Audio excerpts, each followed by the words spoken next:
Hello everyone, welcome back to the lecture. This is the fourth part of the lecture in which I'm going to explain the fun stuff this time, the antenna design. And how did I design this antenna, and I'm going to show you how to design it yourself, like briefly. It's going to be that deep, but I'm going to show you how can you think about designing this, okay? So let's get started first with the antenna. First, we need to design the icosahedron. As we explained earlier, the icosahedron is a polygon of 20 faces. It's a 20-face polygon.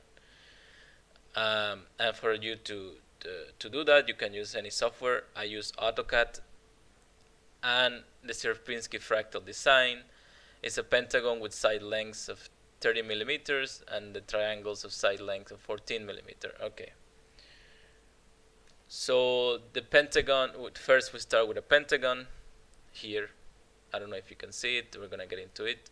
We start with a pentagon and then we break down this design into smaller triangles. As you can see here, there is a triangle inside the big triangle, and this resembles to the Sierpinski fractal design, right? If we go back, it's a one iteration Sierpinski fractal geometry. You can see it's one triangle and one small triangle inside of it. So the side length of this inner triangle is 14 millimeters, and the big triangle's length is 30 millimeters. Since this is a platonic solid and this is an icosahedron, all these faces are the same length. Then we go forward and we start removing this face from the icosahedron, from the geometry, and then we extrude the face, which means that this is a there is not much volume into this design, so you need to give the design some volume, and then we extrude the faces. As you can see here, you make it stand out from the geometry. I'm going to show you how you can do this using AutoCAD. Okay, so this is how the model looks like. This is how the model looks like. And this is the faces. So each of these faces that get extruded, for example, if you can see this, they got extruded. And here is the triangle, and inside of it there is a smaller triangle. So you can see how each of these geometries are so similar. As I said, we start with a pentagon. So we start with a pentagon, and then we put smaller triangles inside, and then we build the 3D geometry with this. Okay, I'm not gonna do the whole process here because it's a bit time consuming, but you should think about it as starting with a pentagon, and then you put a triangle inside. And if you're familiar with AutoCAD, you should be able to get this from a 2D plane to a 3D plane. Okay. This is the geometry design using AutoCAD. Let's move to the console design. Okay.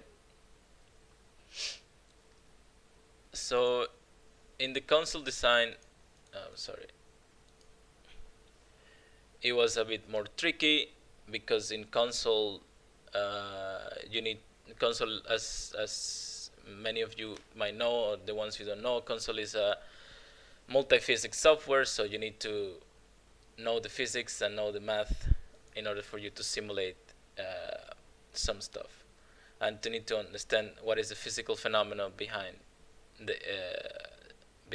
your project. Okay, so let me show you the console project.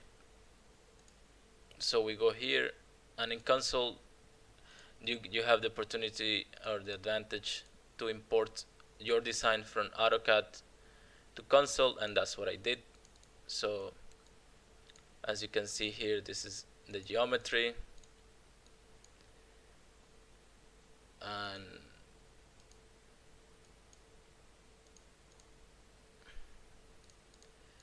this is a very small antenna. As you can see, it's very small. we're gonna get into it in a bit. Okay, so using console, we use the dielectric material. We use Teflon because Teflon is very abundant, and it's very good for antenna and for antenna. So we use a relative permittivity of 2.1. We all know these equations, electromagnetic equations. This is what console program uses to solve the difficult equations in your model. It takes the simplest equation and then it iterates, because that's what your program is doing. It's iterating and it's solving for the best solution. It's looking for the best solution. Now that we have the geometry design, we need to create a ground plane for the antenna, because this is where all this energy is gonna get fed into it. The antenna is gonna collect it and it's gonna feed it into a circuit. This circuit's out of the scope of this project, but the main idea is to create the antenna design and see its characteristics and how it behaves. So we create the plane, and the ground plane is with an inner radius of 1.5 millimeters, outer radius of 3.5 millimeters, and a thickness of 5 millimeters. Have to keep in mind that as you change these values, then the behavior of your antenna changes. Okay, so we get into here. We talk about how important it is to match the impedance of the antenna with the ground plane or the circuit to 50 ohms, and MATLAB console does that for you with this equation: Z is equal to V in over IE, and this is what you're doing basically. You want to match this tube here to 50 ohms with your antenna. Okay. In order for us to simulate an antenna in this type of device using console, you need to create the perfect scenario. What is the perfect scenario? You are transmitting electromagnetic wave through air, and for that you need to create something that is called a perfectly matched layer. So you are creating the perfect situation. There are no obstacles, there are no buildings, there is nothing that is interfering with your signal, and this is what you're doing. This is air. This is essentially air in the program. We already saw this. This is the console design of the antenna, and you can also calculate the impedance from this is the impedance equation. This is how you actually calculate the impedance, okay? Which is DD is the diameter of this of your feed line, which is what is called the feed line, the outer diameter over the inner diameter, over the square root of the permeability of your material, of the dielectric, and in this case the dielectric is Teflon. Okay.